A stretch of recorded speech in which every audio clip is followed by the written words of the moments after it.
그럼 워싱턴 연결해서 중간선거 결과 자세히 짚어보도록 하겠습니다. 여원교 특파원 연결되어 있습니다.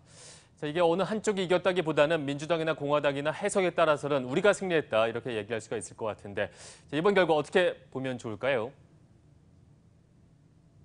네, 말씀하신 것처럼 이번 선거는 공화, 민주 어느 한쪽이 승리했다고 말하기 어려울 정도로 팽팽한 힘의 균형을 이뤘다는 평가가 나오고 있습니다. 먼저 트럼프 대통령과 공화당 입장에서 보면요. 비록 하원 수성에는 실패했지만 상원을 지켜낸 건 나름 선전했다는 평가입니다. 중간 선거는 대통령과 국정 운영에 대한 중간 평가 성격을 갖다 보니까 상대적으로 여당에 불리한 선거로 인식되었죠. 실제로 역대 중간 선거에서 집권당이 승리한 건 단 3차례에 불과했고요. 그래서 중간 선거는 현직 대통령의 무덤으로 불려왔습니다. 트럼프 대통령은 오늘 백악관 기자회견에서 선거 결과에 대해 공화당이 과거의 선례들을 극적으로 뛰어넘었다 이렇게 자평했는데요. 미국민들은 트럼프 대통령의 국정 수행에 어느 정도 합격점을 줬다 이렇게 볼 수 있겠습니다. 반면 민주당은 8년 만에 하원을 장악하는 성과를 거뒀는데요. 트럼프 대통령의 마이웨이식 국정 운영을 견제해달라 이런 의미가 담겨 있는 것으로 해석됩니다. 네, 말씀하신 것처럼 민주당이 8년 만에 하원을 장악을 했습니다. 이게 어찌 보자면 독선적일 수 있는 트럼프 대통령 국정 운영에는 어쨌든 제동이 걸릴 수밖에 없겠죠. 네, 미국 의회는 이른바 승자 독식 원칙에 따라서 다수당이 모든 상임위원장을 차지하게 됩니다. 예를 들어서 세금 문제를 다루는 세입위원회가 있는데요. 이 위원장이 지금은 공화당인데 앞으로 민주당이 세입위원장을 맡게 되는 거죠.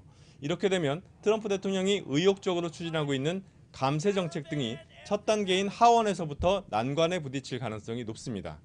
또 선거 기간 이슈가 됐던 이민자 정책을 비롯해서 다른 정책들도 민주당의 강한 견제를 받을 것으로 예상됩니다. 트럼프 대통령은 오늘 기자회견에서 2020년 대선에 마이크 펜스 부통령이 자신의 러닝메이트가 될 거라며 재선 도전 의사를 밝히기도 했는데요. 이번 선거 결과로 트럼프 대통령의 차기 대선 가도 역시 순탄치 않을 전망입니다. 민주당이 러시아 스캔들을 비롯한 트럼프 대통령을 둘러싼 각종 의혹에 대해서 청문회와 또 증인 소환 등을 요구하면서 정치 공세를 강화할 것으로 보이기 때문입니다. 네, 어쨌든 우리 입장에서는 이번 결과가 북핵 문제 그리고 한반도 정책에 어떻게 영향을 끼칠지가 가장 큰 관심사인데 자, 이게 영향을 끼칠 것으로 보이는지 또 그렇다면 어느 정도 영향을 끼칠 것으로 예상을 하는지가 궁금합니다.